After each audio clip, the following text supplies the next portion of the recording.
So hello everyone, welcome back to the channel. So हमने start किया हुआ है एंडोक्रोनोलॉजी, ठीक है। उसमें हमने पहला पढ़ा है मेन 1 सिंड्रोम।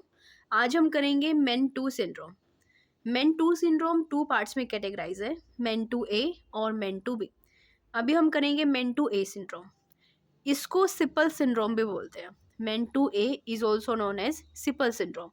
अब मेन 2A के फीचर्स क्या हैं? इसके यहाँ पे 4 फीचर्स हैं बेसिकली। पहला हमारे पास आता है medullary carcinoma of thyroid. Medullary carcinoma of thyroid,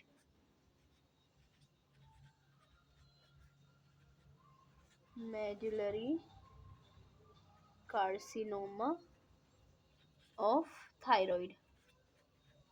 medullary carcinoma का मतलब हुआ कि जो थायराइड ग्लैंड का मेडुला पार्ट है, मतलब इनर पार्ट है, उसका कार्सिनोमा, ठीक है। 2 पार्ट्स होते हैं, आउटर पार्ट और इनर पार्ट। आउटर पार्ट को बोलते हैं कॉर्टेक्स और इनर पार्ट को बोलते हैं मेडुला। तो थायराइड का मेडुलरी पार्ट अफेक्ट होता है, इसलिए है medullary carcinoma of thyroid. Second हमारे पास है फियोसाइटोक्रोमा, फियोक्रोमोसाइटोमा।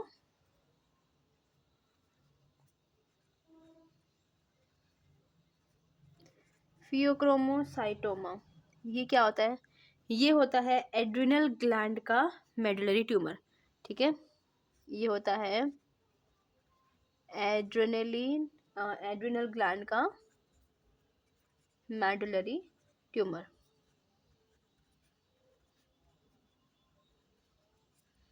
फियोक्रोमोसाइटोमा और मेडुलरी कार्सिनोमा ऑफ थायराइड, ठीक है।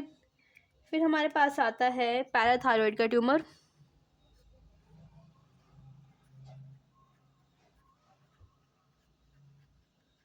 पैराथायरॉइड ट्यूमर जो कि 2 पार्ट्स में डिवाइड है।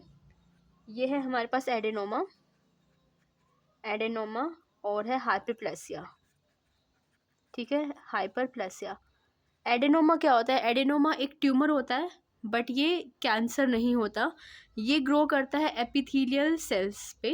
एपिथेलियल लेयर है जो एक पतली सी थिन लेयर है, जो कि सभी ऑर्गन्स ग्लैंड के अप्रॉक्स में उसके अराउंड में पाई जाती है, ठीक है। सो जो एपिथेलियल टिश्यू है ये वहाँ पर ग्रो करना स्टार्ट करता है एडेनोमा। हाइपरप्लेसिया होता है, हाइपर मतलब increase, plasia is cells, so there is increase in the number of cells, so that is hyperplasia. Adenoma हो गया बेसिकली एक इंक्रीज इन द साइज, ठीक है, ग्लैंड का। किसका? यहाँ पे पैराथायरॉइड का। पैराथायरॉइड ट्यूमर है हमारे पास। फिर हमारे पास डी, जो इसका है that is dilated bowel loop in neonate. मतलब बच्चों में जो बावल लूप है, बावल लूप क्या हो गया? इंटेस्टाइन, ठीक है, वो डायलेटेड होती है। डायलेटेड बावल लूप्स इन नियोनेट, ठीक है। अब रुको तो यहाँ पे हमारे फीचर्स क्या बने? ABCD 4 हुए हमारे पास। तो जैसे हमने मेन 1 सिंड्रोम में हमने पढ़ा था, उसमें था ट्रायड था पी का, देखो देख सकते हो। मेन 1 सिंड्रोम में, जिसको हम मल्टीपल एंडोक्राइन नियोप्लेसिया 1 मेन 1 का फुल फॉर्म है, जिसको हम वर्नर सिंड्रोम भी बोलते हैं। क्या बोलते हैं? Werner syndrome. जैसे कि हम मेन 2A को हम बोलेंगे सिपल सिंड्रोम, ऐसे मेन 1 सिंड्रोम को बोलेंगे वर्नर सिंड्रोम। इसमें हमारे पास था ट्राइड 3P, जैसे कि tumour in pancreas P, growth in parathyroid P, यहाँ पे एडेनोमा एंड हाइपरप्लेसिया, ठीक है। और pituitary adenoma, that is increase in the size of pituitary gland. So ये था हमारा main 1 syndrome. Okay, 1 second. Okay, अब हमारे पास आ गया मेन 2A सिंड्रोम। तो हमारे पास यहाँ पे क्या बना? MPPB, ठीक है। हम यहाँ पे लेंगे, यहाँ पे 3P था, यहाँ पे बना हमारे पास MPPB, ठीक है। तो 4 फीचर्स है हमारे पास यहाँ पे। अब लेकिन जो ये डायलेटेड बावल लूप्स है, इसको पता कैसे करेंगे? ये पता करते हैं एक्सरे से। एक्सरे से पता करते हैं, ठीक है। जो लूप्स हैं वो डायलेटेड होंगी। तो इसमें क्या होगा कि जब हम एक्सरे लेंगे तो ये वाला पार्ट, इंटेस्टाइन का पार्ट, बेसिकली कोलोन अफेक्टेड होती है, ये डायलेटेड होगा।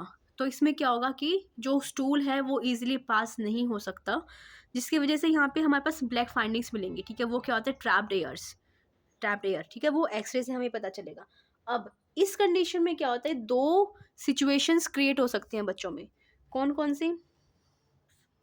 पहली हमारे पास हो सकती है हिर्स्प्रंग डिजीज,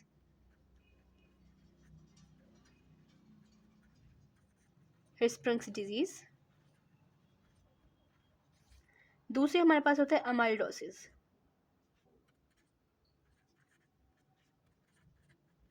अमाइलोसिस।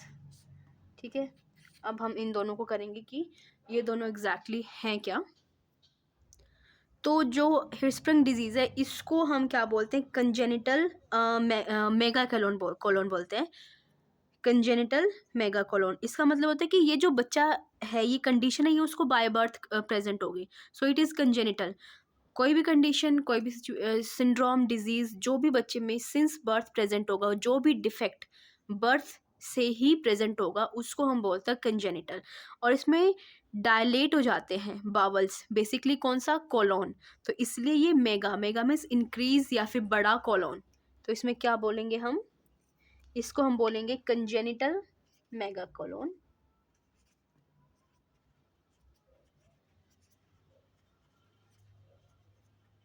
Congenital megacolon. इसमें क्या होगा कि जो कोलोन है वो अफेक्ट होगा, जिससे कि जो स्टूल है वो इजीली पास नहीं होगा। ऐसा क्यों होता है, जो भी मसल, किसका मसल, कोलोन का मसल जो होगा उसमें नर्व इनर्वेशंस एब्सेंट होंगी एक्चुअली। तो जिससे कि क्या होगा, वो पेरिस्टाल्टिक मूवमेंट नहीं कर पाएगा, पेरिस्टाल्सिस एब्सेंट होता है। क्यों? क्योंकि वहाँ पे नर्व इनर्वेशंस नहीं होती हैं इन द कोलोन, जिसके वजह से आगे स्टूल पास नहीं हो पाता है और वो वहीं पे इकट्ठा होता रहता है। इसलिए साइज इंक्रीज हो जाता है, because this increase in the mass of the defecate of the faeces. ठीक है, in the colon, so that's why it swell up, not swell up actually, it dilate. ठीक है, बिकॉज उसमें फीसिस का amount ज़्यादा है। नेक्स्ट हमारे पास आता है अमाइलोइडोसिस। अब हम अमाइलोइडोसिस को बोलते हैं अमाइलॉइड डिजीज़। अमाइलॉइड क्या होता है? अब अमाइलॉइड डिजीज़,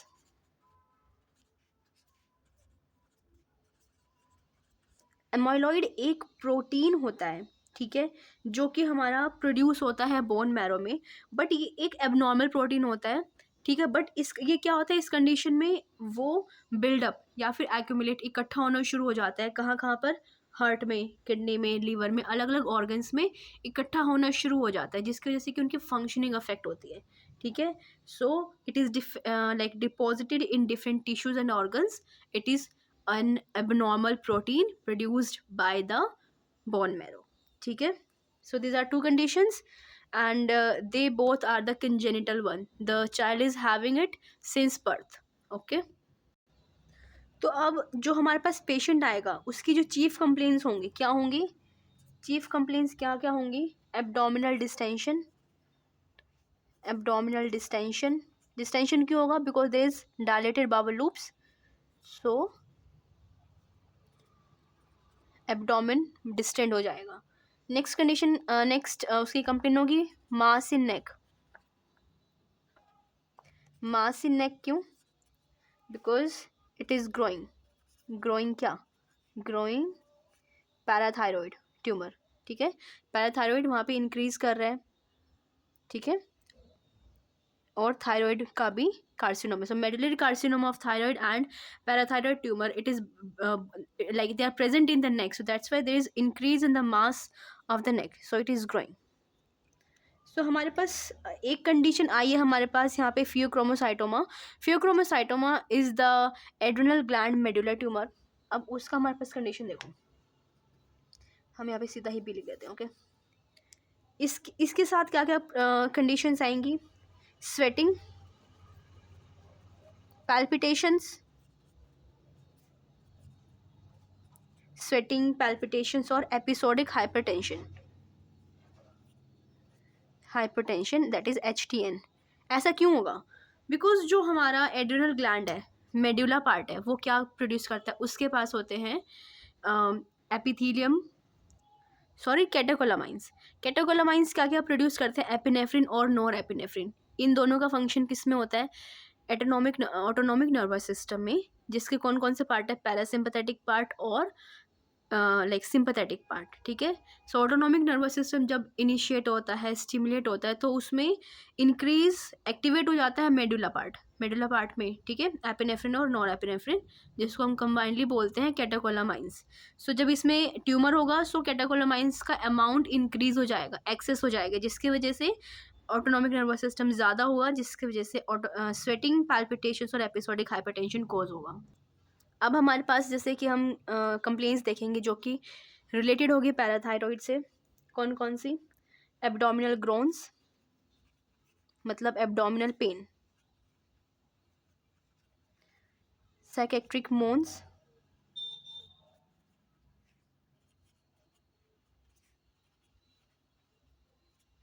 ये बेसिकली फीमेल्स को अफेक्ट करेगी। साइकेट्रिक मोन्स, एब्डोमिनल ग्रोन्स या फिर पेन, और ureteric stones, there are stones in the ureter affecting the excretory system, okay। so parathyroid में होगा एब्डोमिनल ग्रोन्स, साइकेट्रिक मोन्स और ureteric stones, they are in like present of stones in the ureter which affects the urinary system, ठीक है। So this was all about the MEN two A syndrome. अब हम continue करेंगे MEN two B syndrome in the next videos, ठीक है। So if you guys have any issue, any doubts, you can ask me. Thank you, take care till next time we meet.